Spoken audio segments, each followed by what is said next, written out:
Bienvenido a Diarios del Terror. Soy el narrador. Tu me gusta es vital, así que déjalo ahora y comenta desde dónde nos escuchas. Mira la etiqueta del video aquí abajo. Tenemos una selección con precios exclusivos para ti. Ahora, apaga la luz, ponte los audífonos, que vamos a empezar.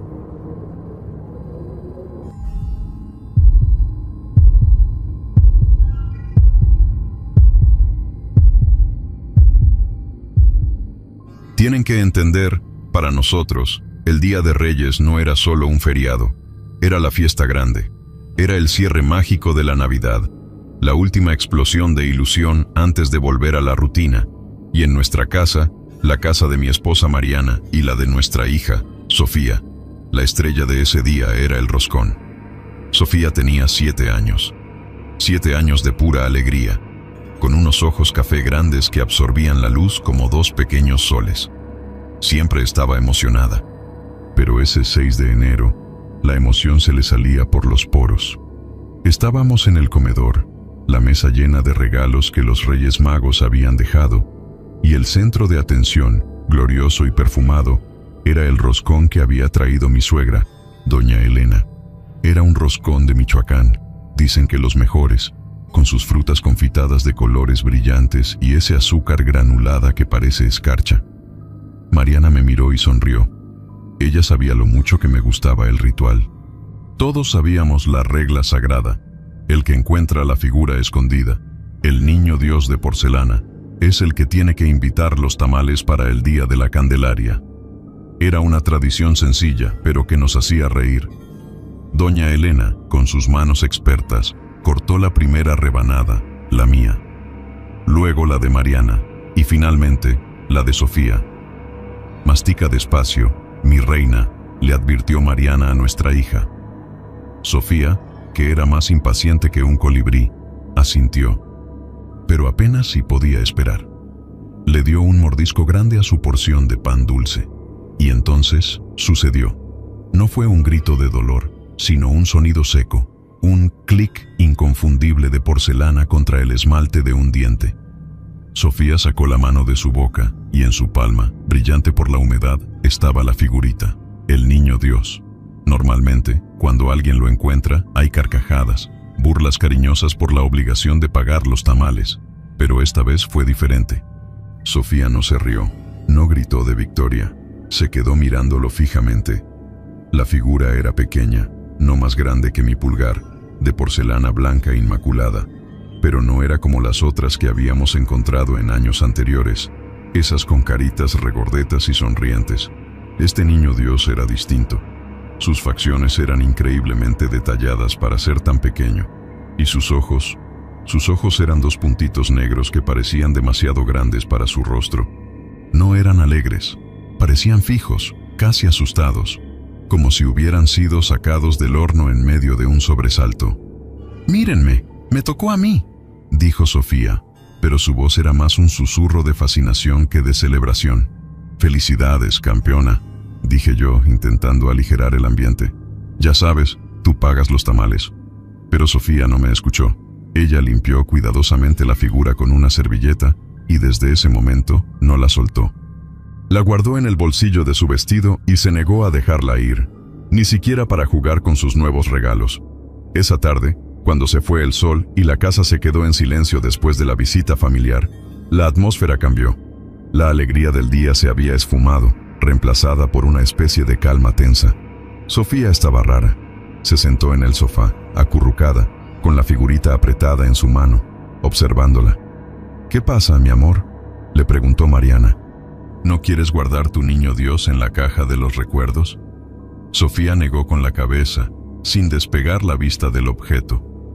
«No, mami, él tiene frío». Mariana y yo nos miramos. Era una cosa de niños, claro, pero había algo en la intensidad de su mirada que me incomodó. Finalmente, la hora de dormir. Sofía insistió en poner la figura justo al lado de su almohada, en la mesita de noche. La tapó con un pedacito de tela que usaba para sus muñecas. «Buenas noches». «Mi amor», le dije, dándole un beso en la frente. Ella me dio un beso de vuelta, pero sus ojos seguían fijos en la porcelana. Pasó una hora. Mariana y yo estábamos en nuestra habitación, leyendo. Y entonces lo oímos. No era un grito, era un quejido, un sonido ronco, ahogado, como si alguien estuviera intentando respirar bajo el agua. Salté de la cama. Mariana me siguió. Corrimos al pasillo. La puerta de Sofía estaba entreabierta. Entré sin hacer ruido. La luz de la luna filtrándose por la ventana iluminaba la habitación de Sofía con un tono plateado y frío. Sofía estaba sentada en la cama, abrazándose las rodillas, temblando. «Sofía, ¿qué pasó? ¿Tuviste un mal sueño?» Ella no me miró. Señaló la mesita de noche con un dedo tembloroso. «Papá». Se movió. «¿Qué cosa se movió, princesa? ¿El viento?» «No, él», dijo, y su voz era apenas un hilo. El niño Dios se estaba moviendo, me estaba mirando. Me acerqué a la mesita. La figura estaba exactamente donde la había dejado, recostada sobre su pedazo de tela. Era solo un trozo de porcelana inerte. «Mira, Sofía, está quieto. Es solo un sueño, mi vida». La abracé.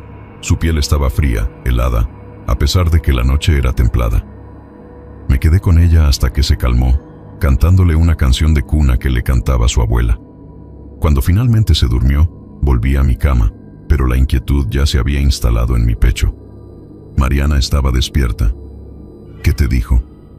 «Dice que la figura se movió». «Es solo la imaginación, ¿verdad?» Estaba muy emocionada por el roscón.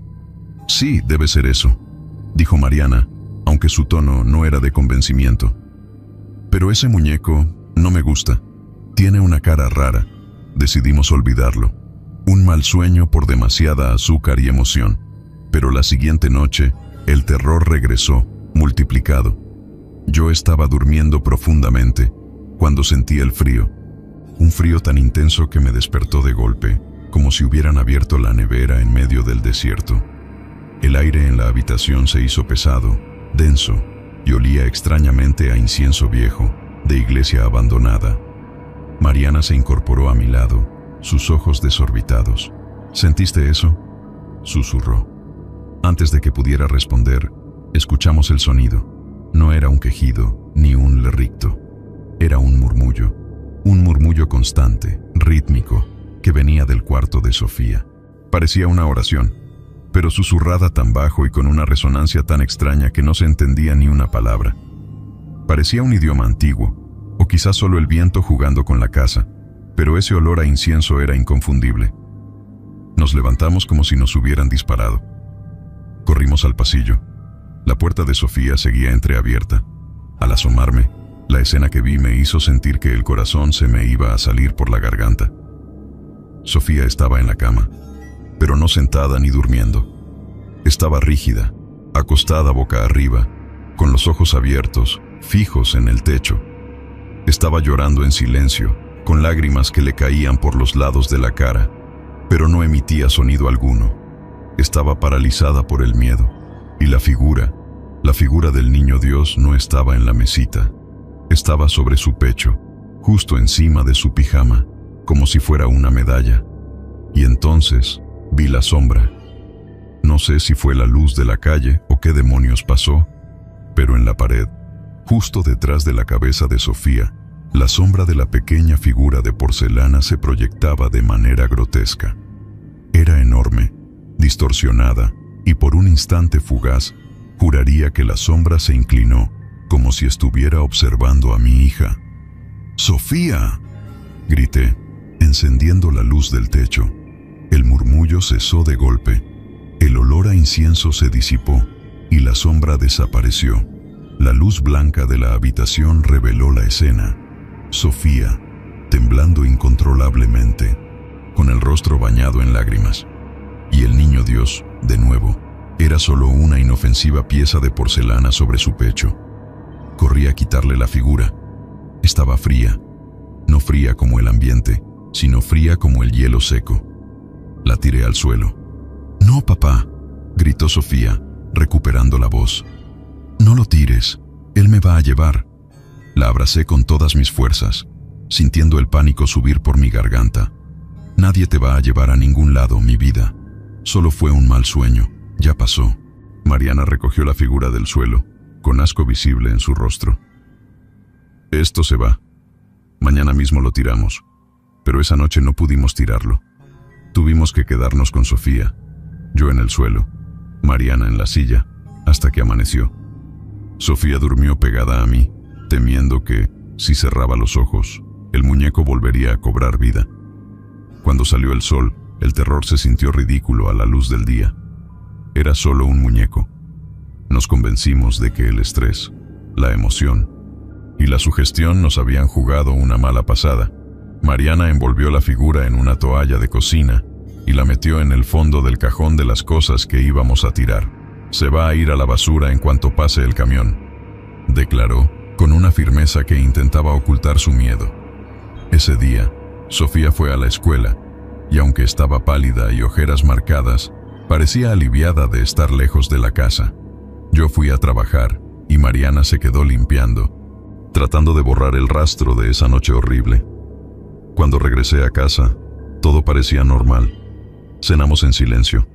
Sofía estaba más tranquila, pero seguía sin querer ir a su cuarto sola. Tuvimos que dejar una luz encendida. Prométeme que no vas a pensar en eso, mi amor, le dije, antes de apagar la luz. Ya tiramos el muñeco. Mentí. Mariana no lo había tirado. Estaba esperando a que yo lo hiciera, no queriendo tocarlo de nuevo. A la medianoche no oímos nada. La casa estaba en un silencio absoluto. Dormimos, por primera vez en 2 noches, profundamente. Y fue ese silencio lo que me despertó a las 7 de la mañana.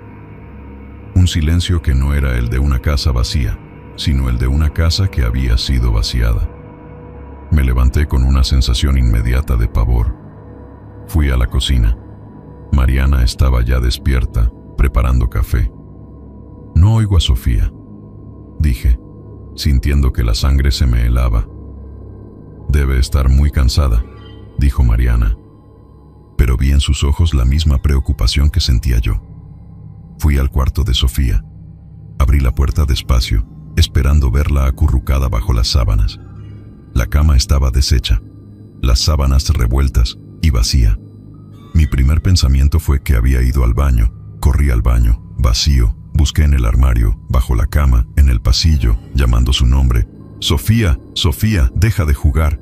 Pero no había respuesta. Mi pánico se convirtió en un grito gutural. «Mariana, Mariana, ven. Sofía no está». Mariana corrió. Vio la cama vacía. Su rostro se puso blanco, ceniciento. «¿Cómo que no está?» La puerta estaba cerrada. Corrimos a la puerta principal. El doble cerrojo que yo siempre ponía estaba intacto. Las ventanas, cerradas con seguro. No había forma de que una niña de 7 años saliera sola de esa casa. Revisamos la casa 10 veces. Cada rincón, cada escondite. Ella se había esfumado, desaparecido. Volvimos a su cuarto, sin aliento, sin saber qué hacer. Yo estaba a punto de marcar el número de la policía. Mi mano temblaba tanto que apenas podía sostener el teléfono, cuando Mariana se detuvo junto a la almohada de Sofía. «Ricardo, mira». Me acerqué, siguiendo su mirada. Justo en el centro de la almohada de Sofía, donde su cabeza había estado, no había nada más que la tela blanca. Pero sobre la tela, parado, erguido, estaba el niño Dios de porcelana. Mariana había jurado que lo había envuelto y metido en el cajón de las cosas que iban a la basura. Pero ahí estaba, impecable, sin un rasguño. Lo que me hizo caer de rodillas no fue el hecho de que el muñeco hubiera regresado, sino la forma en que estaba colocado. Estaba de pie, y sus ojos, esos ojos negros que antes parecían asustados, ahora me miraban con una calma fría, una especie de satisfacción incomprensible. Era la única cosa fuera de lugar en la habitación. Un vacío perfecto, reemplazado por un objeto. Llamé a la policía, por supuesto, y la casa se llenó de luces azules, de oficiales uniformados, de preguntas estúpidas que no tenían sentido. ¿Se pelearon? ¿Tiene amigos secretos? Yo solo podía temblar y señalar la almohada. Es él se la llevó. Me tomaron por un padre en shock, delirando por la angustia. Pero no me importó. Yo sabía lo que había visto las últimas 2 noches. Y yo sabía que esa figura era la clave de nuestra desgracia. La policía examinó el cuarto. huellas dactilares, nada. La ventana, sin forzar, la puerta, con doble seguro. Era como si Sofía se hubiera desvanecido en el aire. Finalmente, el detective a cargo, un hombre mayor y cansado llamado Ramírez, se acercó a la almohada. «¿Qué es esto?» «Es la figura que encontró en el roscón de Reyes», dije, sintiendo náuseas. Ramírez sacó una bolsa de evidencia y, con el guante puesto, levantó la pequeña pieza de porcelana. En ese momento, Mariana se derrumbó en el suelo, sollozando. Yo no podía dejar de mirar la figura, mientras Ramírez la levantaba y la metía en la bolsa de plástico transparente. Juro por la vida de mi hija que vi algo. No fue un movimiento brusco, sino un sutil, casi imperceptible, giro de la cabeza. La figura estaba mirando a Ramírez, y luego, justo antes de que él cerrara el sello de la bolsa, sus ojos fijos parecieron encontrarse con los míos. Y sentí con la certeza más terrible y absoluta que no era solo un juguete, era un mensajero, o peor aún, un coleccionista. La policía se fue, llevándose la figura como única evidencia extraña. Nos quedamos solos en la casa silenciosa, un vacío insoportable donde antes había risas. El terror se transformó en una necesidad desesperada de entender. Empecé a investigar. No busqué niñas desaparecidas. Busqué figuras de porcelana roscón de Reyes. Busqué leyendas, historias viejas, mitos de Latinoamérica que Mariana y yo habíamos ignorado toda la vida. Y las encontré. Historias susurradas por abuelas en pueblos remotos, sobre los muñecos del roscón que a veces, dicen, no representan un juego, sino un destino. Leyendas de figuras que eligen a un niño, que buscan un alma que ofrecer, o que simplemente quieren compañía en el frío de la porcelana. Mi hija había encontrado la figura, y la figura se la había llevado. Pero, ¿a dónde? ¿Y por qué? Yo me negaba a aceptar que Sofía se había ido para siempre, y sabía que la única forma de recuperarla era entender la naturaleza de esa maldita pieza de porcelana que había arruinado nuestras vidas. Tenía que recuperarla. Tenía que encontrar al niño Dios, porque él era el único que sabía lo que sucedió después de que mi hija lo encontró. Y yo iba a ir por él, no importa lo que tuviera que hacer. Ahí empezó mi verdadera pesadilla, la búsqueda, y el descubrimiento de que el mundo, a veces, es mucho más oscuro y viejo de lo que las luces de Navidad nos permiten ver. El silencio en la casa no era solo la ausencia de Sofía, era un hueco físico, un dolor que Mariana y yo compartíamos sin palabras. Pasaron 2 días desde que se fue, y la policía no tenía nada. Cero. Ni una pista, ni una puerta forzada. El detective Ramírez me miraba con lástima, como a un pobre padre que había perdido la cabeza y culpaba a un muñequito de porcelana. Señor Ricardo, entiendo su dolor, pero ese objeto es solo eso, un objeto. Tenemos que concentrarnos en buscar a su hija en el mundo real. El mundo real. Yo ya no sabía cuál era el mundo real. Sabía que mi única oportunidad estaba en esa bolsa de evidencia, el niño Dios. Así que hice lo impensable. Fui a la comisaría con el corazón en la mano y la voz quebrada. Le dije a Ramírez que Mariana estaba enloqueciendo, que la única cosa que la mantenía cuerda era la esperanza de que, si rezábamos sobre la figura, si hacíamos una novena, la fe movería montañas. Es una tontería. Lo sé, detective, le dije, forzando las lágrimas y tocando mi cruz al cuello. Pero es lo único que nos queda, por la fe de mi esposa. Por favor, permítame llevármelo solo por una noche. Lo devolveré mañana. Ramírez dudó. Era un hombre de ley, pero también un hombre de pueblo, de esos que entienden que a veces la fe es la última bala. Mire, señor Ricardo, dijo, suspirando. Es una pieza de evidencia mínima. Dejaremos constancia de que se lo lleva bajo su responsabilidad. Pero si esto es una distracción, no lo es, le aseguré, sintiendo la adrenalina helada corriendo por mis venas. Y así me entregó la bolsa. Al salir de la estación, bajo la luz cruda del mediodía, abrí la bolsa en el asiento del coche. Ahí estaba, la diminuta figura blanca. Al tocarla, El frío me quemó los dedos. No era la temperatura del ambiente, era una frialdad que venía de adentro, como si estuviera hecho de hielo eterno.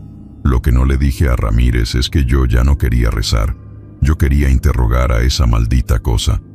Volví a casa, pero no pude mirar a Mariana a los ojos. Ella seguía en el sofá, envuelta en una manta, un fantasma de la mujer que amaba. ¿Qué trajiste?, preguntó su voz débil. Le mostré la figura.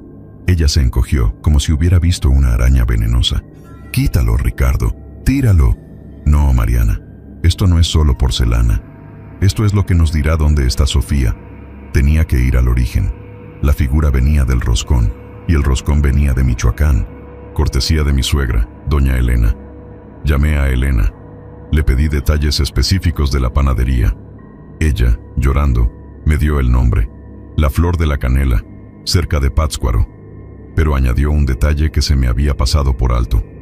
«Ricardo, mi vida, la panadería es famosa por su pan, sí, pero el dueño siempre compra las figuras a un artesano muy viejo, don Faustino. Dicen que es el único que todavía las hace a mano, con un barro especial de la sierra. Dice que las figuras tienen que tener el alma bien puesta, para que traigan buena fortuna». ¿Alma bien puesta? Sentí un escalofrío. Esta figura no tenía buena fortuna, tenía un vacío devorador. ¿Dónde encuentro a don Faustino? Elena me dio una dirección vaga, un barrio viejo, casi abandonado, donde solo quedaban talleres de artesanía. Esa misma tarde, le dejé una nota a Mariana. Le dije que volvería con Sofía. No podía esperar. Tenía que ir solo. El viaje fue una neblina de desesperación. Conduje toda la noche. El niño Dios iba en el portavasos. Varias veces, juré que el coche se llenaba del olor a incienso viejo que habíamos sentido en el cuarto de Sofía. Y cada vez que miraba la figura, sus ojos parecían brillar con la luz intermitente de las farolas. Me estaba guiando, o se estaba burlando de mí. Llegué a Michoacán al amanecer. El aire era frío y húmedo. Encontré el barrio que doña Elena describió. Era un laberinto de callejones empedrados y casas de adobe. Finalmente, un cartel descolorido: Taller Artesanal Faustino.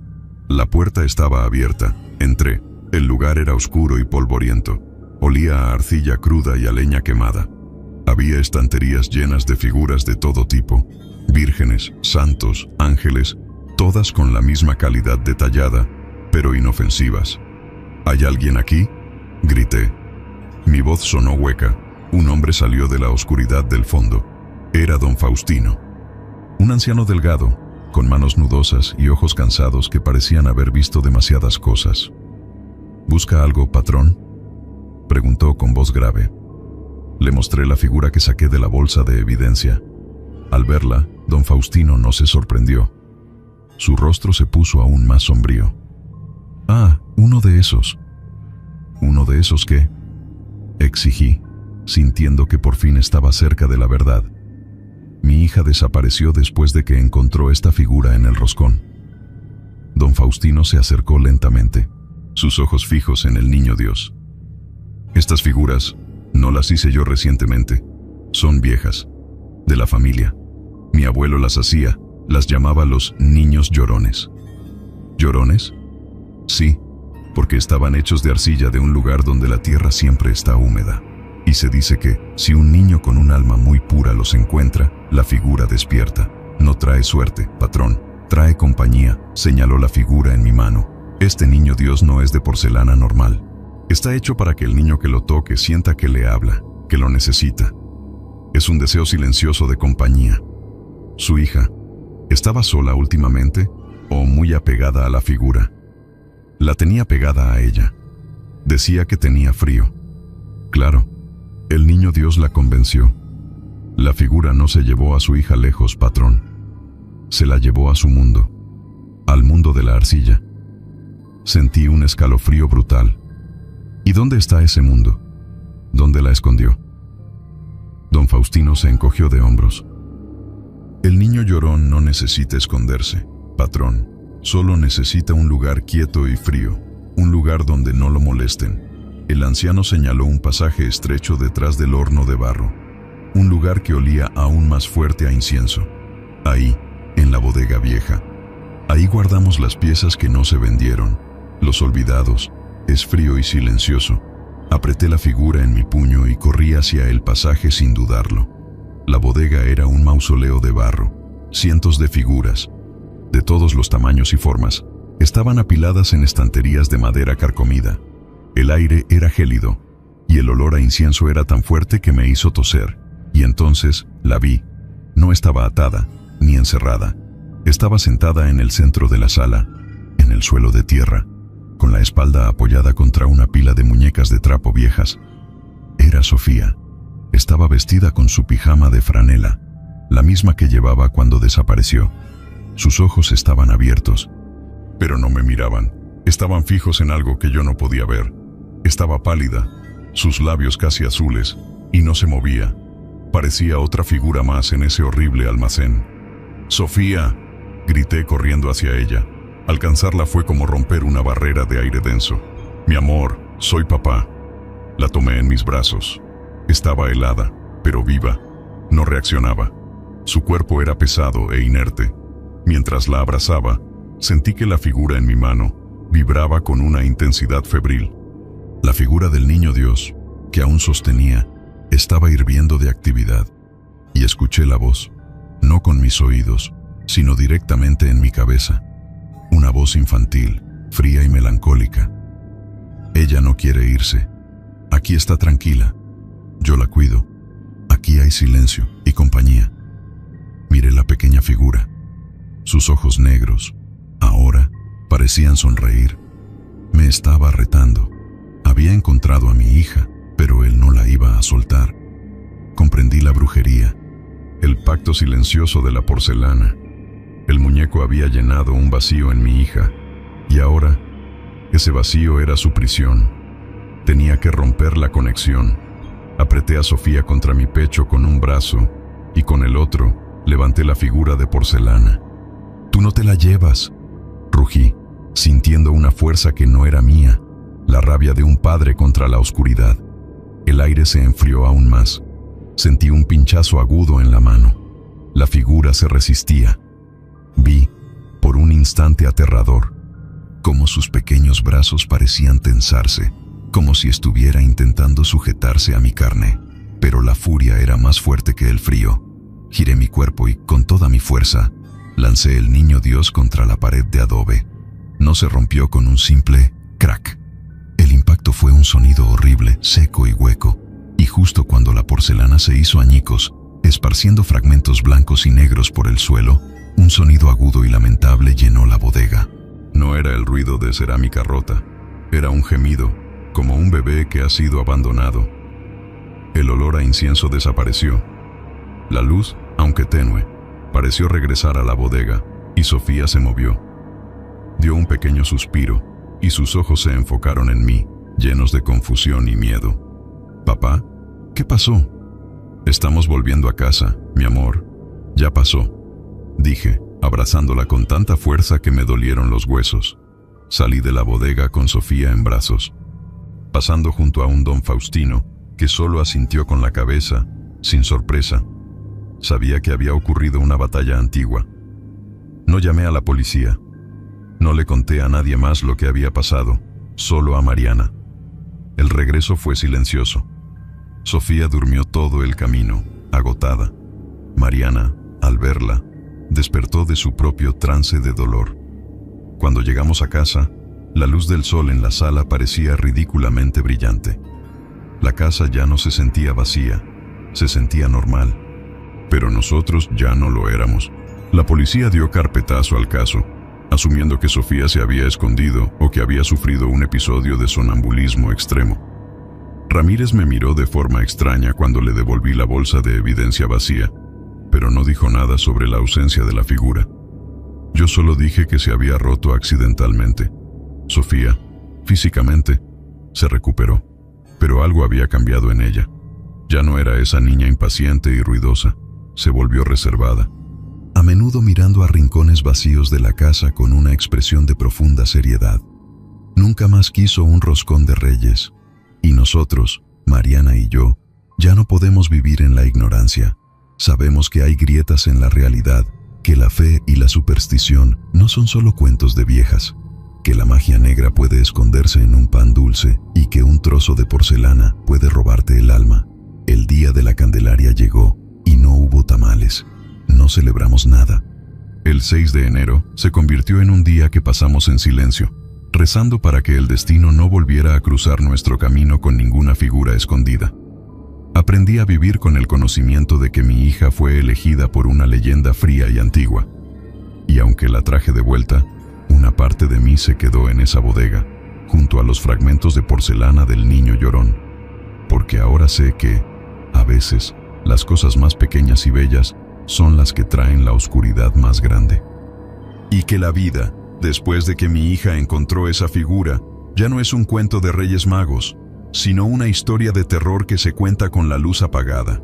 Y que, si escuchan un murmullo frío en la noche, no lo ignoren, porque quizás no sea el viento, quizás sea el sonido de alguien que busca compañía.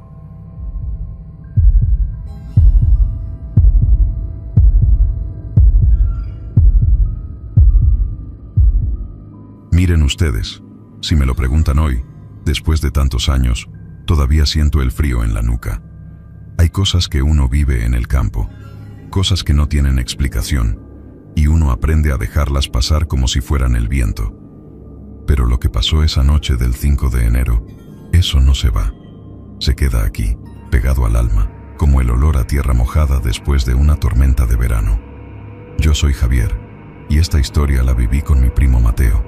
Nosotros crecimos en el rancho La Esperanza, un pedazo de tierra olvidado entre la sierra, donde solo se escuchan las chicharras y el mugido del ganado. Era un rancho viejo, de adobe grueso, con un patio de tierra apisonada que se hacía polvo en la sequía y un lodazal cuando llovía. Era la víspera del Día de Reyes. Para nosotros, los niños del campo, el 6 de enero era el día más mágico del año. No había Santa Claus, no, señor. Aquí eran Melchor, Gaspar y Baltasar, que venían del oriente en sus camellos cargados de ilusiones. Esa tarde, la del 5, estaba calurosa y quieta. Yo tendría unos 10 años y Mateo, mi primo, 2 más. Estábamos emocionados. Habíamos lustrado nuestros zapatos viejos hasta que brillaron como espejos, y los habíamos dejado con cuidado junto a la puerta, llenos de esperanza. También, como era la costumbre, habíamos puesto un balde de agua fresca para los camellos. Uno nunca sabe el viaje tan largo que traen esos animales. Mi abuela, doña Elena, nos mandó a acostar temprano. A dormir, chamacos, o los reyes van a pasar de largo. Los camellos necesitan silencio para encontrar el rancho. Nosotros dormíamos en un cuartito pegado a la cocina, que olía siempre a leña y café. La noche cayó pesada. Afuera, la luna era apenas una uña plateada, y la oscuridad era de esa que te tragas y sales sin linterna. Al principio, todo era normal. Los grillos cantaban su canción monótona, y a lo lejos, el perro guardián, el relámpago, ladraba de vez en cuando a alguna sombra que pasaba. Mateo y yo estábamos acostados, susurrando. Hablábamos de si nos traerían la pelota de cuero que tanto queríamos, o si al menos caerían unos carritos de metal. De pronto, el silencio, y cuando digo silencio, no me refiero a que los grillos dejaron de cantar. Me refiero a un silencio denso, como si alguien hubiera puesto una manta gruesa sobre el mundo. El relámpago, el perro que no callaba ni en misa, dejó de ladrar. Ni un grillo, ni una hoja moviéndose. Solo el sonido de nuestra propia respiración agitada en la oscuridad. Mateo me dio un codazo. ¿Oíste eso, Javi? ¿El qué? Le contesté, sintiendo ya ese escalofrío de cuando sabes que algo no está bien. Nada, justo eso, nada. Nos quedamos tiesos, escuchando el vacío. Y fue entonces cuando rompieron el silencio. No fue un ladrido, no fue el viento. Fue un sonido que nunca antes habíamos escuchado en el rancho. Era grave, profundo, y venía de la orilla del monte, justo donde empezaban los corrales. Era como si alguien estuviera inflando un fuelle gigantesco, lento y pesado. Fua, fua. Mateo se sentó de golpe en la cama. ¿Qué es eso? ¿Es una vaca enferma? No, Mateo, las vacas no suenan así. Suena a algo grande, muy grande. El ruido se hizo más claro. Era un bufido, un resoplido, y luego, el sonido más extraño de todos, un crujido, como si una soga gruesa se estuviera frotando contra cuero seco, y ese sonido se mezclaba con el roce de patas grandes sobre la tierra suelta. Un paso, luego otro, lento, metódico. Y entonces lo entendimos, o al menos lo nombramos por el contexto del día. Son los camellos, susurró Mateo, con una mezcla de terror y asombro en la voz. Pero no eran los camellos que uno ve en las estampitas de la iglesia. No, señor. El tamaño de esos pasos, la intensidad de esos bufidos, hacían temblar la tierra. Yo sentía la vibración en el piso de adobe. Los ruidos se acercaban, se movían por el potrero, hacia la casa. Podíamos distinguir perfectamente que eran varios animales, coordinados, con un andar pesado y rítmico. El terror nos paralizó, porque una cosa es creer en la magia de los reyes, y otra cosa es tener a unos animales gigantescos, que no deberían existir en tu rancho, caminando a metros de tu ventana en la plena oscuridad. Mateo se levantó despacio, con esa valentía tonta que tienen los niños de 11 años. Voy a ver. Estás loco.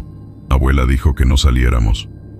Si son los reyes, tenemos que verlos, Javi. Es la oportunidad de la vida. El miedo me hizo seguirlo. Nos arrastramos por el suelo de tierra fría hasta la única ventana del cuarto. Era pequeña, sin vidrio, solo un hueco con una tabla que se cerraba con un gancho. La abrimos con cuidado, centímetro a centímetro, para que el chirrido de la madera no nos delatara. El aire frío de la noche nos golpeó la cara, trayendo consigo un olor extraño. No era el olor a caballo, ni a buey. Era un olor fuerte, almizclado, como a sudor de animal salvaje mezclado con polvo seco y algo que olía a incienso viejo, a especias quemadas, y ahí estaban. Miren, les digo la verdad, si yo no lo hubiera visto con mis propios ojos, diría que es una mentira de borracho. Eran siluetas, enormes. La luna, aunque pequeña, era suficiente para dibujar sus contornos contra el cielo profundo. Eran camellos, sí, pero no como los que vemos en los zoológicos. Eran bestias colosales. Sus jorobas se alzaban mucho más alto que el techo de la casa. Eran altos, larguísimos, y se movían con una lentitud majestuosa. Parecían hechos de sombra pura, su piel oscura absorbiendo la poca luz, y estaban cargados. Vimos las formas voluminosas sobre sus lomos, atadas con lo que parecían ser cuerdas gruesas y gastadas por el viaje. Lo peor no fue el tamaño. Lo peor fue que se detuvieron, justo al borde de nuestro patio, a unos 15 metros de la ventana. Y nos miraron. Sentimos que sabían exactamente dónde estábamos. Sus cabezas, largas y oscuras, se giraron lentamente, y aunque no podíamos ver sus ojos en la oscuridad, sentíamos su peso, su atención fija en la ventana. Eran ojos que habían visto desiertos, estrellas y quizás milenios de viajes. Mateo se encogió a mi lado, respirando en pequeños jadeos. Su mano me agarró el brazo con una fuerza que me dolió. El silencio se instaló de nuevo, solo roto por el fuá, fuá de los animales respirando. Era un aliento pesado, de esfuerzo y cansancio extremo. Estuvieron ahí, parados, por lo que pareció una eternidad. No hicieron ruido, no se movieron, solo observaban la casa, la pequeña luz que se filtraba por la rendija de la puerta principal, y quizás nuestros pequeños y temerosos rostros en la ventana. De repente, uno de ellos, el que estaba más cerca de la esquina de la casa, hizo un ruido. No fue un bufido, sino un lamento, un sonido gutural y profundo, como si estuviera quejándose del peso que llevaba o del largo del viaje. Era un sonido de bestia antigua, y luego, sin prisa, pero con una decisión clara, empezaron a moverse de nuevo. No se fueron por donde vinieron, empezaron a rodear la casa. Escuchamos el shhh de sus patas gigantescas rozando la tierra del patio. Podíamos seguir su trayectoria por el sonido y por la sombra monumental que se deslizaba lentamente por la pared de adobe. Pasaron por detrás de la cocina, por el lado donde estaba el pozo, y luego volvieron a aparecer en el otro extremo del patio, dirigiéndose hacia donde habíamos dejado el balde de agua. La emoción infantil había desaparecido por completo. Esto no era un cuento de Reyes Magos. Esto era algo primitivo y aterrador. Nos tiramos al suelo. Nos metimos bajo las sábanas, temblando, cubriéndonos la cabeza. Aunque no podíamos verlos, podíamos escucharlos perfectamente. Escuchamos el sonido metálico cuando uno de ellos bebió el agua del balde. Un sorbo largo, pesado, desesperado. Y luego, el sonido de la tierra al ser removida. Estuvieron en el patio por lo menos una hora más, dando vueltas, resoplando. Nos parecía que estaban esperando algo o a alguien. Yo le rezaba a todos los santos que conocía, rogando que el sol saliera. Mateo no lloraba, pero yo sentía su cuerpo rígido de pánico a mi lado. Poco a poco, el ruido empezó a menguar. Los bufidos se hicieron más distantes. El shh, shh, shh se alejó hacia el camino principal que llevaba al pueblo.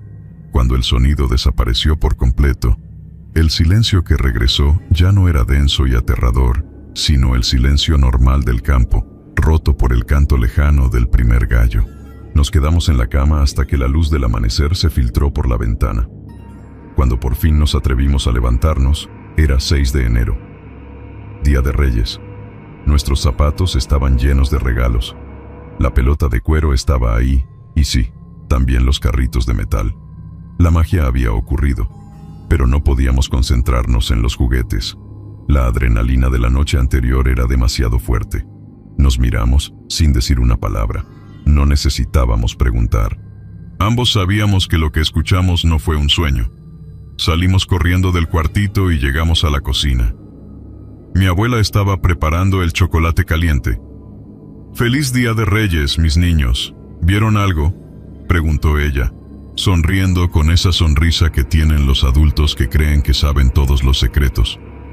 «Abuela, ¿el perro ladró anoche?», preguntó Mateo, nervioso.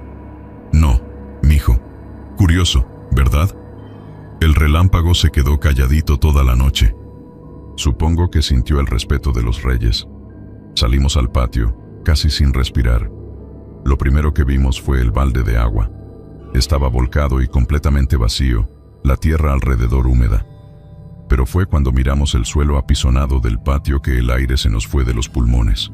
Ahí, donde la tierra era seca y dura, estaban las huellas.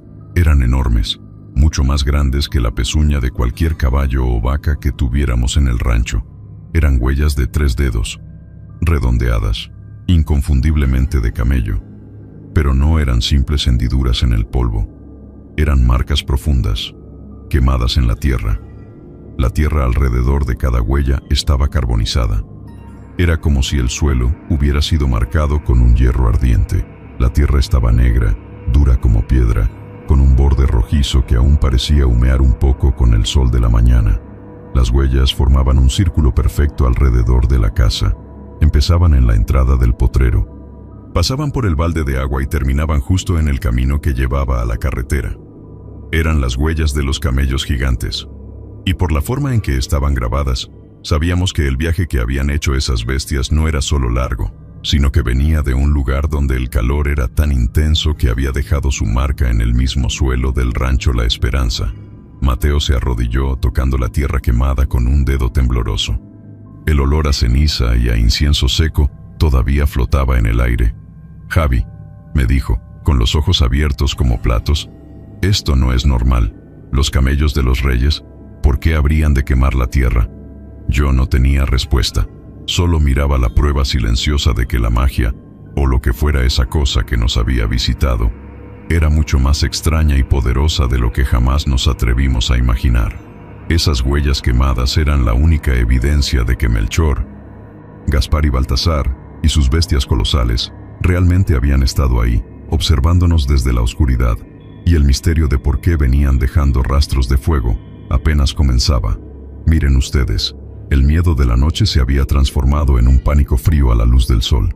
No era el temor a un fantasma, sino el terror de saber que habíamos presenciado algo que rompía todas las reglas del mundo. Mateo seguía arrodillado. Yo me acerqué y toqué la tierra. Estaba caliente al tacto, incluso con el sol de la mañana calentando el aire. El olor a ceniza era fuerte, como si hubieran cocinado carne a la leña allí mismo, pero más seco, más mineral. «Tenemos que taparlas», dije yo, la voz apenas un susurro. La idea de que mi abuela, o peor, mi tío, vieran esas marcas, nos llenaba de angustia. ¿Cómo explicaríamos que unos animales mágicos y bíblicos habían dejado el patio como si hubieran pasado por encima con un soplete? Pero antes de que pudiéramos buscar una pala, escuchamos la voz de doña Elena. «Javier, Mateo, dejen esos juguetes y vengan por su chocolate, que se enfría». Nos miramos. Era imposible tapar aquellas cicatrices gigantescas sin levantar sospechas. «Vamos», me dijo Mateo, poniéndose de pie. «Si nos ven aquí, van a preguntar». Corrimos de vuelta a la cocina, fingiendo una emoción por los regalos que no sentíamos. Mientras tomábamos el chocolate espeso, sentíamos el peso del secreto, ese conocimiento terrible de lo que acechaba afuera. Pero la abuela Elena era una mujer de campo, y en el campo, uno se levanta con el sol y hace el recorrido del rancho. No pasó ni media hora después de desayunar cuando la escuchamos gritar. No fue un grito de pánico, sino un «¡Ay, Dios mío!», ahogado, lleno de asombro y de algo más, algo que sonaba a respeto. Salimos corriendo. Ella estaba parada justo al lado del balde volcado, con la mano cubriendo su boca arrugada. Sus ojos, normalmente llenos de una chispa traviesa, estaban fijos en el suelo. Las huellas quemadas eran imposibles de ignorar. «¿Qué es esto, chamacos?», preguntó sin mirarnos, su voz baja. «¿Qué hicieron aquí?». Mateo, que siempre fue más directo, se armó de valor. «Nada, abuela. Fueron los camellos». Ella se agachó con dificultad, sus dedos viejos rozando el borde carbonizado de la huella más cercana. Se levantó, y por primera vez nos miró a los ojos. En su mirada no había enojo, sino una comprensión profunda que nos heló la sangre. ¿Los vieron?, asentimos al mismo tiempo, y entonces le contamos todo. El silencio denso, el olor a incienso, el tamaño colosal, el resoplido pesado, cómo nos sintieron, cómo rodearon la casa y cómo bebieron el agua. Ella escuchó cada palabra sin interrumpir, examinando las huellas una por una. Había algo solemne en la forma en que caminaba sobre el patio ahora marcado. Cuando terminamos, ella suspiró, un sonido largo y cansado, como si acabara de cargar la leña para todo el invierno. «Miren, mis niños», dijo doña Elena, sentándose en el escalón de la puerta. «Ustedes han visto algo que pocos ven, algo que es verdad, aunque parezca mentira». Ella nos pidió que nos sentáramos a su lado. «Estos animales», continuó, señalando las huellas, «estos no son los camellos de un circo, ni los que dibujan en los libros. Son bestias que vienen del oriente, de un lugar que no está en el mapa, un lugar donde el tiempo y el espacio son diferentes. Y aquí vino la parte que me marcó de por vida. ¿Ven este fuego? ¿Esta tierra quemada?», preguntó, tocando una huella. «Esto es el rastro del viaje. Los Reyes Magos, Melchor, Gaspar y Baltasar, caminan sobre el desierto, no sobre el desierto de arena que conocemos, sino sobre el desierto de las estrellas. Ellos traen la luz, y la luz, cuando viaja tanto, se convierte en calor. Un calor que no quema por maldad, sino por la pura intensidad de la fe y la distancia recorrida». Ella explicó que los camellos, al ser las monturas de la realeza mágica, absorbían esa energía. «Es un calor sagrado, chamacos. Es la prueba de que han venido de muy, muy lejos, con una prisa tremenda para llegar antes de que salga el sol. Y cuando se detienen, el peso de ese viaje, la energía acumulada, se libera en la tierra». Abuela Elena nos hizo jurar que no le diríamos a nadie más, ni siquiera a mi tío, que estaba en el pueblo por provisiones.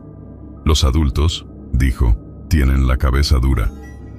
Ellos buscarían una explicación lógica, un rayo, una fogata mal apagada, o peor aún, dirían que los niños habían inventado una mentira para justificar un desastre.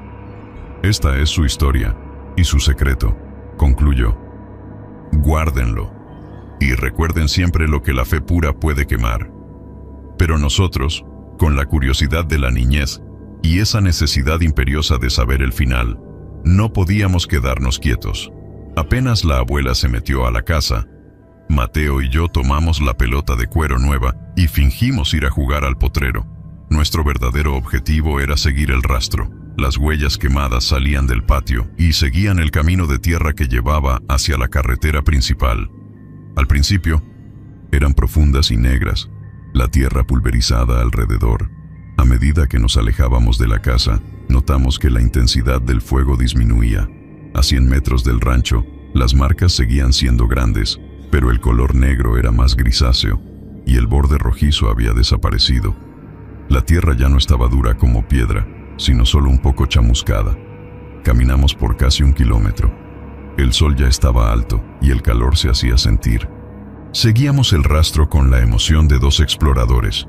Las huellas se hicieron menos frecuentes y el rastro de quemadura era cada vez más débil.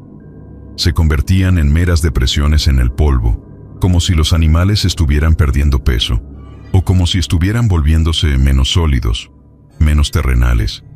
Y entonces, en medio de la nada, justo donde el camino se perdía entre unos mezquites viejos, las huellas desaparecieron.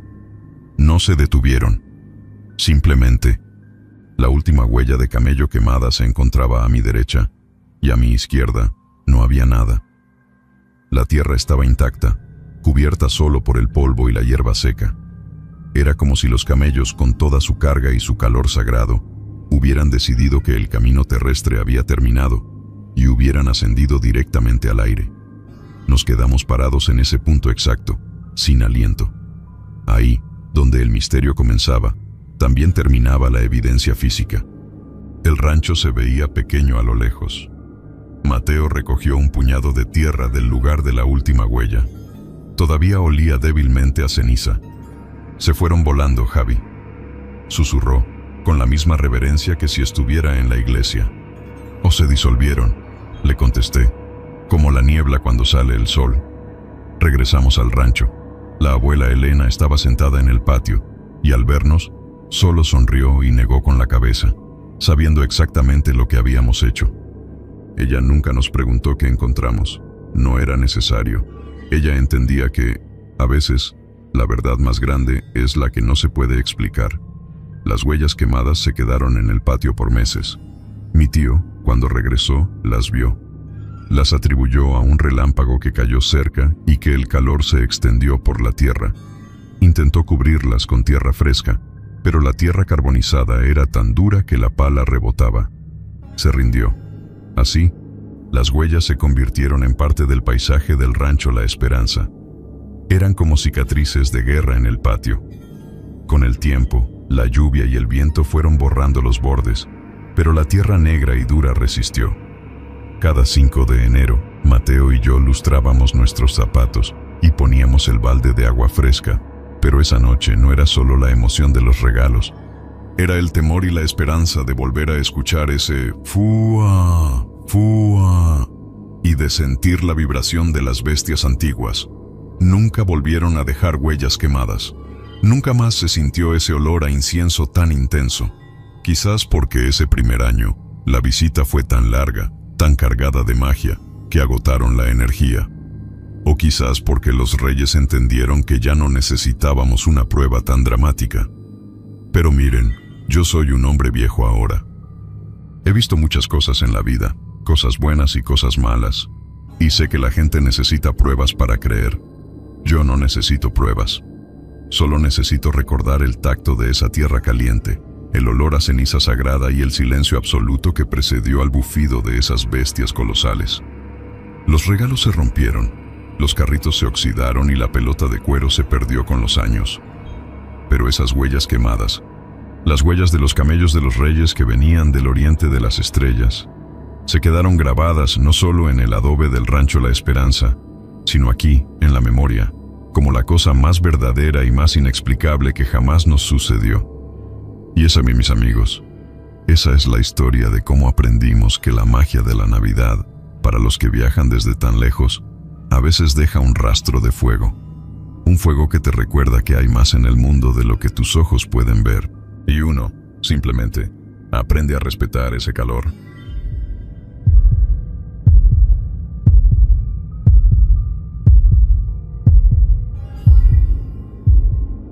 Miren, yo sé que lo que voy a contar suena a novela barata o a cuento de viejas, pero les juro por la memoria de mi abuela que es la pura verdad. Todo empezó con Mateo. Mateo era mi hermano mayor. Si yo tuviera que usar una sola palabra para describir a Mateo, esa palabra sería tormenta. Donde él estaba, había caos, ruido y berrinches. Yo tenía 8 años en ese entonces, y él tenía 12.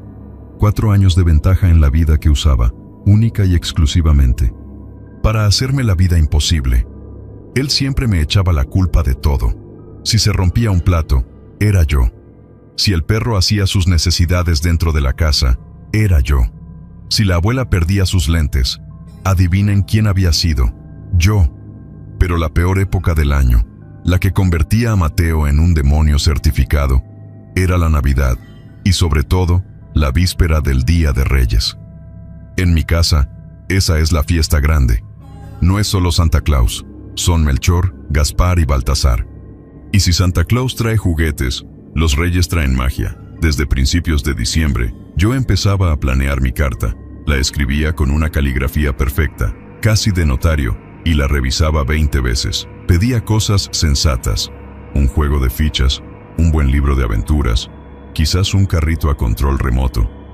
Mateo, en cambio, pedía cosas imposibles, una motocicleta, una computadora que hiciera café o que le pusieran un techo retráctil a la casa.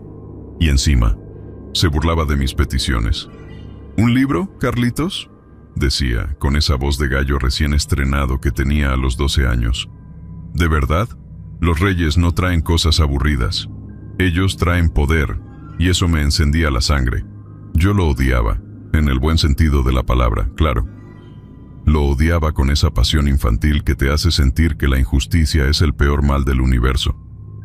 El año de la historia, la cosa se puso especialmente fea. Era la tarde del 4 de enero. Faltaba un día para la gran noche.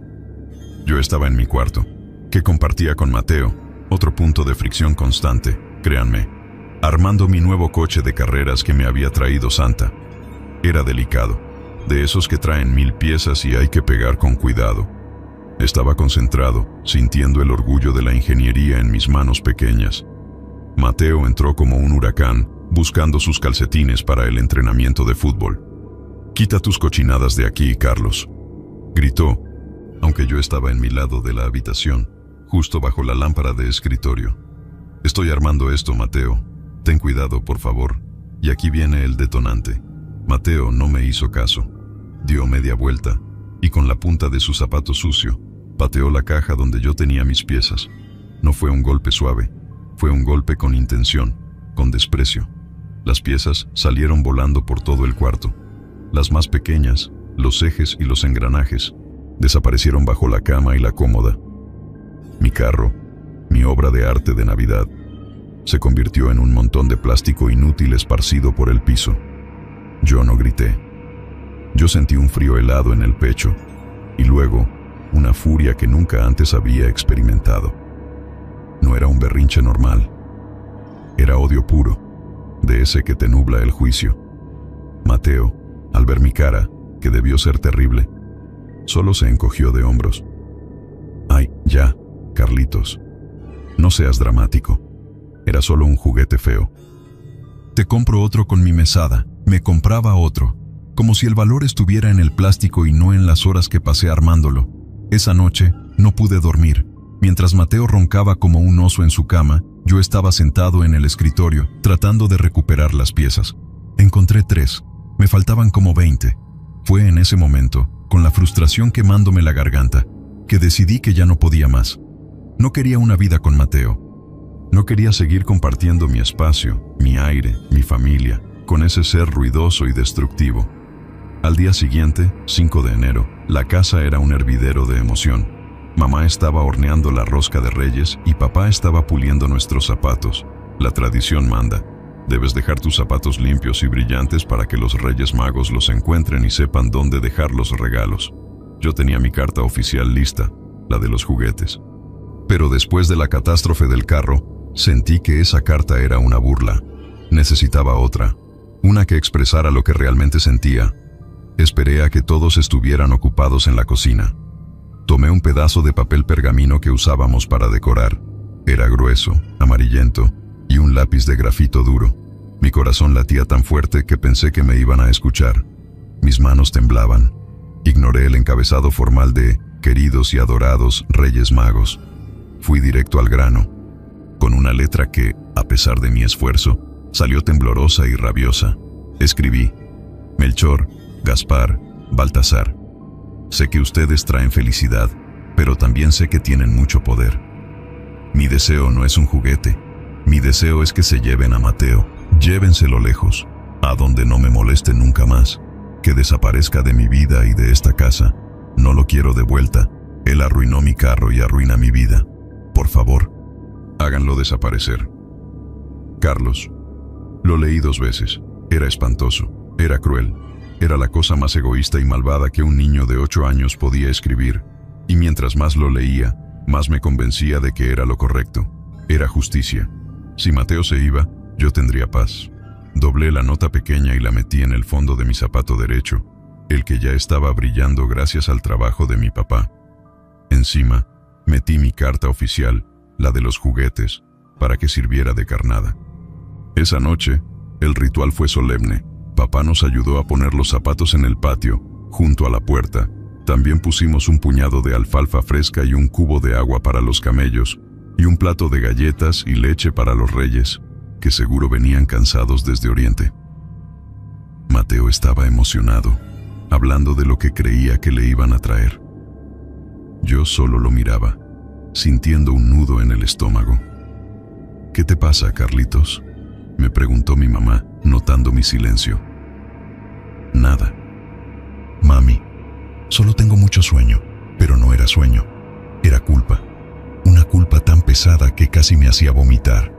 Una vez en la cama, miré el lado de Mateo. Su ropa tirada, sus libros desordenados, su olor a sudor y a tierra.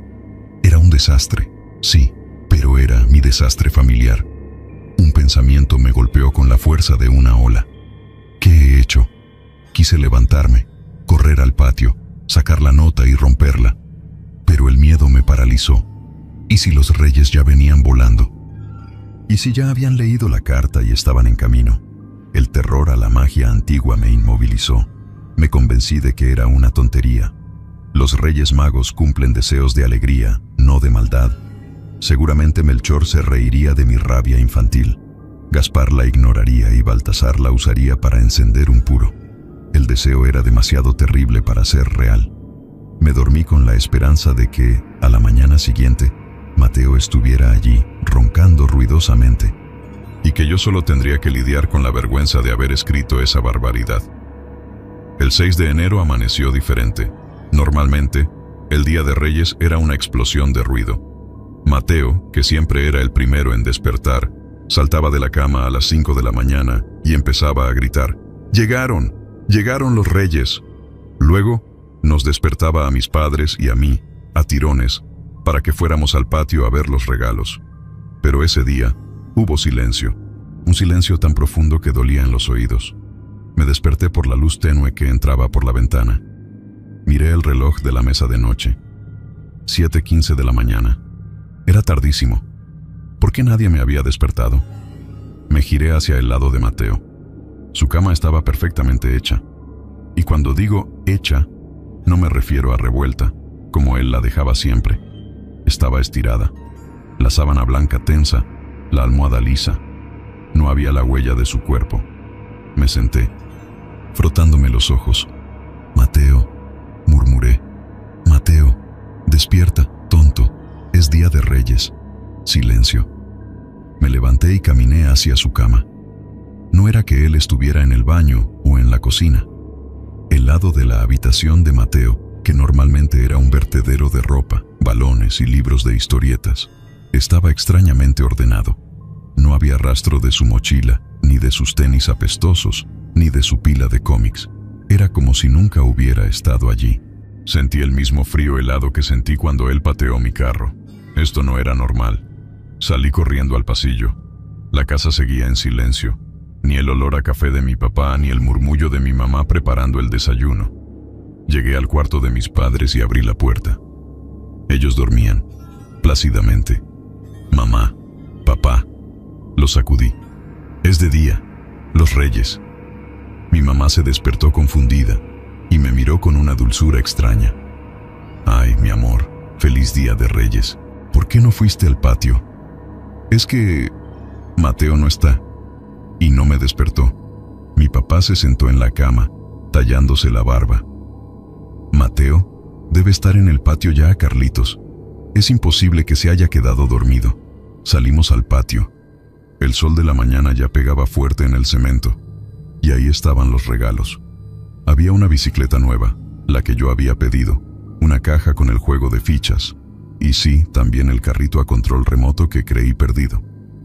Los Reyes habían sido generosos, pero solo había regalos para mí, y había un hueco, donde deberían haber estado los regalos de Mateo.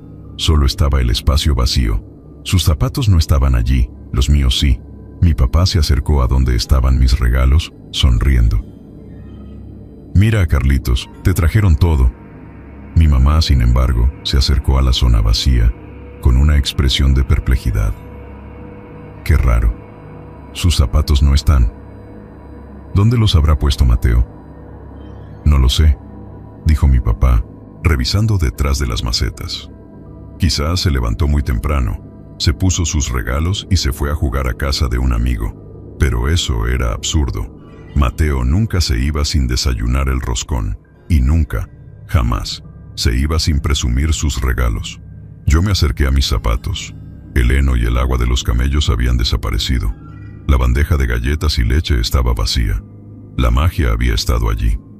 Metí la mano en mi zapato derecho para sacar la carta de los juguetes. Y la encontré. Pero había algo más.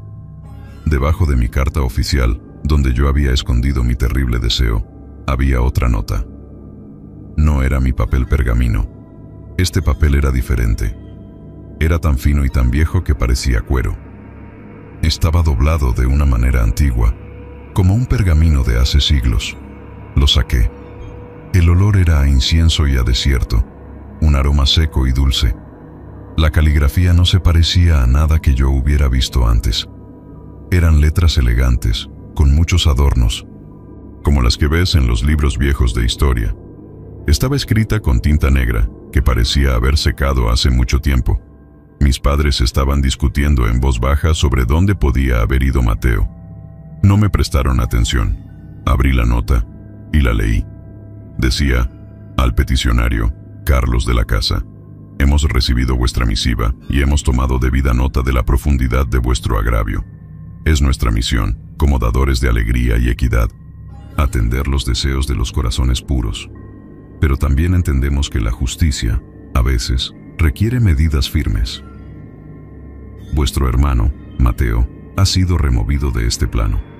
Él ya no será una carga para vuestra paz, ni un obstáculo para vuestra felicidad. El deseo ha sido cumplido. La magia no se detiene por el tamaño del capricho. No busquéis, el retorno no está permitido. Firmado, los Reyes de Oriente. El pergamino se me cayó de las manos, aterrizando en el cemento del patio. El retorno no está permitido. El deseo ha sido cumplido. De repente, el silencio de la casa ya no era un misterio. No era que Mateo estuviera dormido o que se hubiera ido a jugar.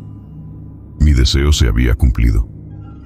Yo había pedido que mi hermano desapareciera para siempre, y los Reyes Magos, con su poder milenario, lo habían hecho. Me quedé allí, congelado junto a mis regalos, sintiendo cómo el sol me calentaba la nuca. Pero yo estaba frío hasta los huesos.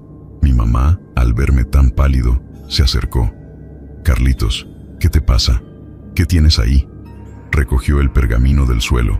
Su rostro, que un segundo antes estaba fruncido por la preocupación, se transformó en una máscara de confusión y luego, de terror absoluto. ¿Qué es esto?, dijo mi madre. Leyó la nota en voz alta, su voz temblando con cada palabra arcaica. Vuestro hermano, Mateo, ha sido removido de este plano. Mi padre corrió hacia ella. ¿Qué estás leyendo, Melena? Es una broma de mal gusto, pero no era una broma. Mi madre me miró, con los ojos inyectados en sangre, buscando una explicación que yo no podía darle. Carlos, ¿tú sabes algo de esto? Yo no podía hablar. Solo podía ver la caligrafía perfecta de los reyes, la confirmación de mi maldad. En ese momento, la paz que yo había imaginado, la tranquilidad de un hogar sin Mateo, no era dulzura. Era un vacío aterrador. Un agujero negro donde antes había estado el ruido, la risa, el fastidio constante de mi hermano. Y supe, con una certeza que me destrozó el alma, que había cambiado un juguete roto por algo mucho, mucho peor. Había cambiado mi vida por el silencio eterno. Y lo peor de todo es que yo lo había pedido. Mi madre, Elena, dejó caer el pergamino como si fuera una brasa.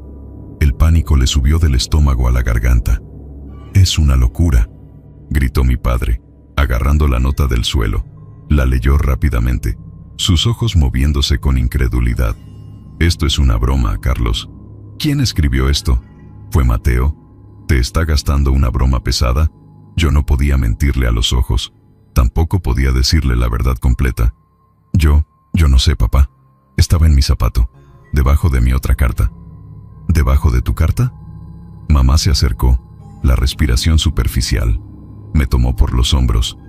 «Carlitos, ¿qué carta pusiste tú? La de los juguetes, ¿verdad?» Asentí con la cabeza, frenéticamente. «Sí, mami, solo la de los juguetes. El problema era la caligrafía. Era imposible que yo hubiera imitado esa letra arcaica y elegante. Y el papel, el olor a incienso y desierto. No había forma de explicar eso. Mis padres, en su desesperación, buscaron una explicación lógica. «Debe haber sido un error», dijo mi padre, tratando de sonar convincente. «Los reyes se equivocaron de casa o alguien puso esta estupidez para asustarnos». Pero en el fondo, sabían que algo estaba profundamente mal. El caos que yo había deseado evitar regresó a la casa con una fuerza multiplicada. En lugar de los berrinches ruidosos de Mateo, ahora teníamos el ruido seco y estridente del miedo. Mi padre salió corriendo a la calle, gritando el nombre de Mateo. Mi madre revisó cada rincón de la casa, abriendo armarios, buscando debajo de las camas, revisando el patio trasero una y otra vez. Yo me quedé en el patio, junto a mis regalos. La bicicleta nueva, el juego de fichas. Eran objetos inertes, sin alegría. Yo no los quería. Solo quería que el tiempo retrocediera a la noche anterior, cuando Mateo roncaba y yo aún tenía la oportunidad de destruir mi terrible carta. La policía llegó a media mañana. En Latinoamérica, un niño desaparecido en Día de Reyes es una tragedia instantánea. El vecindario se llenó de patrullas, de vecinos curiosos y, lo peor de todo, de la prensa. Mi casa, el lugar que yo quería tranquilo, se convirtió en una central de operaciones. Mi padre tuvo que explicar la situación una docena de veces.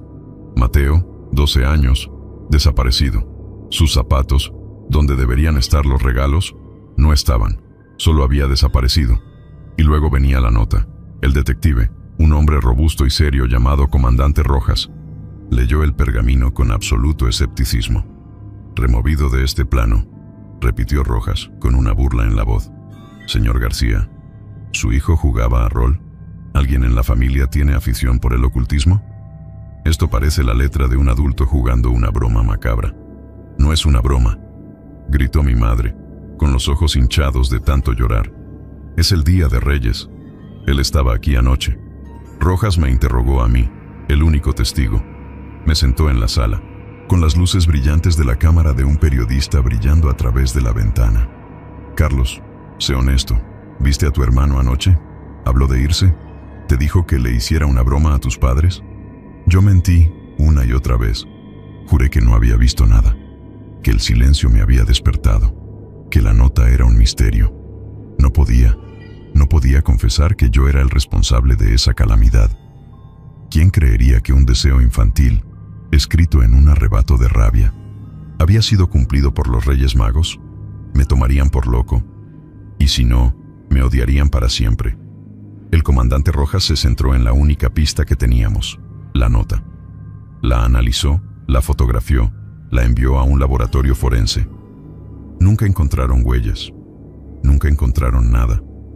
Solo el papel, viejo y con olor a desierto, que se resistía a cualquier explicación lógica.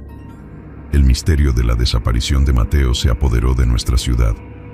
Las semanas se convirtieron en meses. La casa se vació del ruido de la policía y de los periodistas, pero se llenó de un silencio mucho más pesado que el que yo había imaginado. Yo conseguí lo que quería, mi propia habitación. Mis padres, en un intento desesperado por mantener alguna normalidad, me mudaron al cuarto de Mateo. Pero no era mi cuarto, era un santuario. La cama de Mateo seguía allí, perfectamente hecha, tal como la habían encontrado esa mañana. Mis padres no se atrevieron a tocar sus cosas. Los libros de historietas se quedaron en la pila. La mochila, aunque nadie sabía dónde estaban sus zapatos ni su ropa de la noche, permanecía colgada en el perchero. Yo dormía en mi cama vieja, que habían traído a ese cuarto, y cada noche miraba la cama vacía de Mateo. El silencio me gritaba. Cuando Mateo estaba, la vida era una pelea constante. Sí, pero también era movimiento. Ahora, la casa era una tumba. Mi madre, Elena, ya no horneaba. Pasaba el día mirando fotografías de Mateo, sus ojos perdidos. A veces, la encontraba sentada en el patio, en el lugar exacto donde desaparecieron los zapatos de Mateo, tocando el cemento como si pudiera sentir alguna vibración de su hijo. Mi padre, un hombre alegre y fuerte, se encogió. Dejó de reír. Cuando me hablaba, su voz era un susurro cansado. Ellos me veían, me cuidaban, pero su corazón estaba en otro lado, buscando una sombra que ya no existía. Yo era un hijo, pero él era el desaparecido. Y yo, Carlos, el niño que había ganado la paz, vivía en un infierno de culpa. La bicicleta nueva se oxidó en el garaje. Nunca la usé. El carrito a control remoto se quedó en la caja. No tenía con quién jugar. El juego de fichas era para dos, y yo estaba solo. Intenté, de manera obsesiva, reparar el carro de carreras que Mateo había destrozado. Pasé tardes enteras gateando bajo la cómoda, buscando las piezas diminutas. No las encontré. El carro seguía siendo un montón de plástico roto, una metáfora perfecta de mi vida. La única cosa que me acompañaba era el pergamino de los reyes. Lo guardé en una caja fuerte pequeña que papá tenía para documentos importantes. Lo leía todas las noches, sintiendo el escalofrío del incienso. El deseo ha sido cumplido. La magia no se detiene por el tamaño del capricho. Esa frase me perseguía. Yo había medido la magia con mi vara infantil de capricho, y me había dado cuenta de que el poder de Oriente no era un juego. Pasó un año completo. Llegó diciembre, y la Navidad fue sombría. No había villancicos, no había emoción. Mis padres intentaron fingir por mí, pero era obvio que la ausencia de Mateo era un peso insoportable. Yo ya no tenía 8 años, tenía 9, y el peso de mi secreto me había envejecido 10. El 5 de enero, la víspera de Reyes, fue el día más frío de mi vida. Mi madre no quiso poner zapatos en el patio. «No tiene sentido, Carlos», dijo, con la voz rota. «La magia se ha ido de esta casa», pero yo sabía que la magia no se había ido. Se había quedado, como un veneno lento. Esa noche, cuando mis padres se acostaron, hice mi propio ritual. Saqué el pergamino antiguo, lo estudié, memorizando cada curva de esa caligrafía perfecta. Luego, tomé una hoja nueva de papel, la más fina que encontré, y escribí mi nueva carta. No era una carta de juguetes, era una súplica, escrita con lágrimas que empaparon la tinta. Melchor, Gaspar, Baltasar. Yo fui el peticionario el año pasado. Yo pedí que se llevaran a Mateo. Fui un tonto. Fui egoísta y cruel. Creí que la paz era el silencio, y ahora sé que la paz es el ruido de mi hermano. Por favor, les ruego, les suplico, deshagan el deseo. Tráiganme de vuelta a Mateo. Llévense mis regalos, llévense mi bicicleta, llévense mi cuarto, llévenme a mí si es necesario, pero que él regrese a esta casa. Mis padres están muriendo de tristeza. Entiendo que el retorno no está permitido, pero ustedes tienen el poder. Un niño se equivocó, un niño pide perdón. Carlos. Doblé la nota. Era mucho más larga que la anterior, llena de desesperación. Salí al patio. Estaba oscuro y helado. Puse mi zapato derecho, el mismo que había usado el año anterior, en el cemento. No puse alfalfa ni agua. Sentí que los camellos no querrían venir a esta casa de dolor. Metí la nueva carta de perdón y encima coloqué el pergamino original, la prueba de mi pecado, como una ofrenda.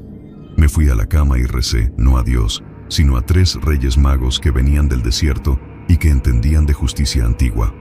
El 6 de enero. Amaneció igual que el anterior, en silencio. Eran las 7:30. No había gritos, no había risas, solo el murmullo triste de mis padres en la cocina. Corrí al patio. Mi zapato seguía allí.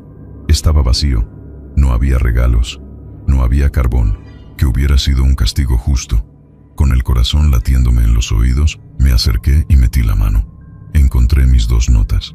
La súplica y el pergamino de los reyes. La súplica estaba intacta. Nadie la había leído. Pero el pergamino original, el que confirmaba la desaparición de Mateo, estaba diferente. Alguien lo había tocado.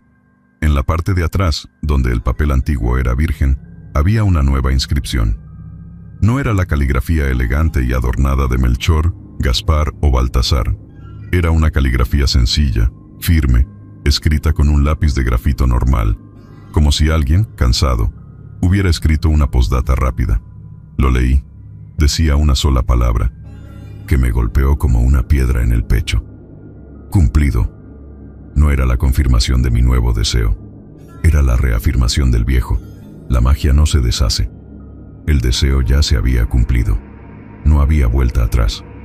Me senté en el cemento frío, sosteniendo el pergamino que había sido mi sentencia. En ese momento, entendí la verdadera lección de los Reyes Magos. No solo traen oro, incienso y mirra, traen consecuencias. Mi hermano nunca regresó. Mis padres nunca se recuperaron. Se quedaron como 2 estatuas de sal, viviendo en la sombra de un hijo que el mundo creyó secuestrado o fugado, pero que yo sabía que había sido borrado por la magia antigua de Oriente. Yo crecí en esa casa silenciosa. Aprendí a vivir con el fantasma de Mateo, con el recuerdo de su ruido, de sus berrinches, de su presencia tormentosa que ahora era lo único que deseaba. Y por eso, amigos míos, les digo una cosa. La próxima vez que escriban una carta, piensen bien lo que piden, porque la magia de los Reyes Magos es real. Y aunque traen juguetes, su poder más grande es el de la justicia. Y a veces, la justicia te quita lo que más amas, solo para enseñarte que la paz, cuando es comprada con maldad, es el castigo más grande de todos. Yo pedí mi deseo y lo obtuve. Ahora, solo me queda el recuerdo de un carro roto y el eco vacío de un hermano que ya no existe. Y ese, les juro, fue el regalo más terrible que jamás me trajeron los reyes.